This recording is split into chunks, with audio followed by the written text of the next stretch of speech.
Welcome to the Gstove website. Today we're going to be looking at unboxing the Gstove Heat XL.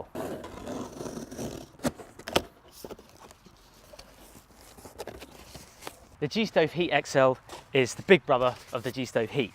It's much bigger, slightly heavier, but it can take a lot more fuel. From initially opening the box, you can see that it's definitely a lot longer than the standard Gstove Heat. Structure and build is actually very similar to the Gstove Heat. You have these folding arms at the top, which are great for carrying the stove when it's slightly warm. And then they fold down once the stove is going. You have a nice place to rest your cups, pots, pans, or if you need to dry any clothing, you can just rest them on there and they'll dry over time using the heat of the stove. As with stoves on the Gstove website, they do come with optional doors. This version is the Heat View, so it has the glass window at the front. You can change this quite simply by just opening the door, sliding it off its hinge, and you can replace that with the standard door, which doesn't have any glass. The stove itself is made of high quality stainless steel. It has very good welding points.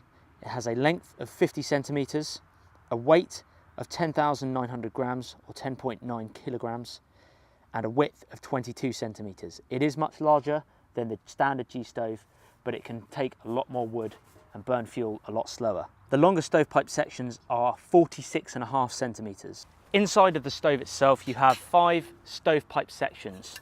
You'll also see an ash scraper, which stores in one of the pipe sections like that. As well as that, you have a top hat or spark arrestor. The final thing you'll have in there is your folding grate. And the initial setup of the stove is really simple. To fold out the legs, you just undo these pins here. There's one on each leg.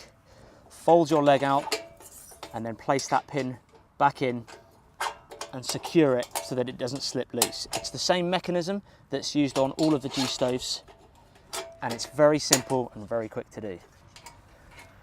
Here is the pin here. You simply undo the latch, do the same the other side, pull the leg up, place the pin back in, keeping it nice and horizontal, and then snap it shut so that it's secure.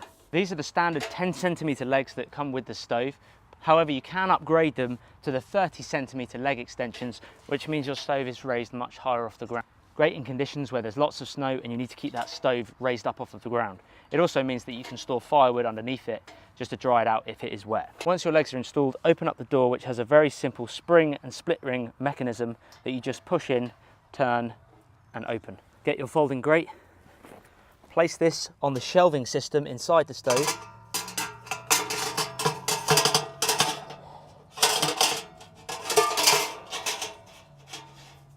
And make sure that it's flush and horizontal. Your fuel will be on top of this grate, and the reason being is that you need a gap underneath this grate which allows plenty of airflow once that front valve is open. It means your wood will burn really efficiently. At the front of the stove here, you have the valve which controls the initial airflow coming into the stove.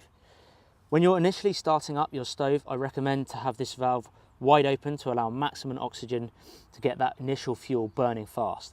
Once you have a good bed of embers or coals and you want to keep your stove going throughout the night, you can slowly twist this valve to restrict the airflow and not burn fuel as quickly. It works on the same spring and split ring mechanism so that this split ring shouldn't get hot. You just push the spring in, turn the valve to the appropriate place that you need it, and then you can let it go and it should sit fine.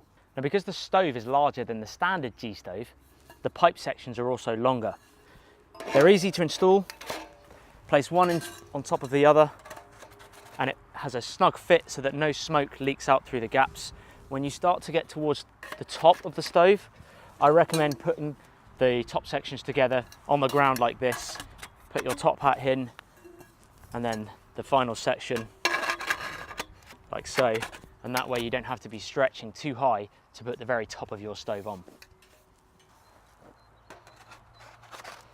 With the 5 supplied stovepipe sections, you get a total of 260 centimeters or 2.6 meters. However, you can buy extra stovepipe sections on the Gstove website. They also offer bent stovepipe sections if you need to have the stovepipes coming out lower down in your tent or in your cabin. The shape of the ash scraper is designed so that you can still use it while the grate is on and the fire is burning. You simply put it in the stove underneath. You can lift up the grate section which has a hinge, grab the ash and pull it out. The other benefit of a larger stove is that you've got much more surface area for different pans and pots. You also have much longer and wider dry stand handles. So the Gstove Heat View XL is definitely the bigger brother of the standard Gstove. It's for use in big, large bell tents, maybe a small cabin, or for those trips where you're carrying a polk or a sled behind you and you're doing multiple night trips. It will pack out more heat, it will burn fuel for a lot longer than the standard Gstove, and also this one comes with a lifetime warranty.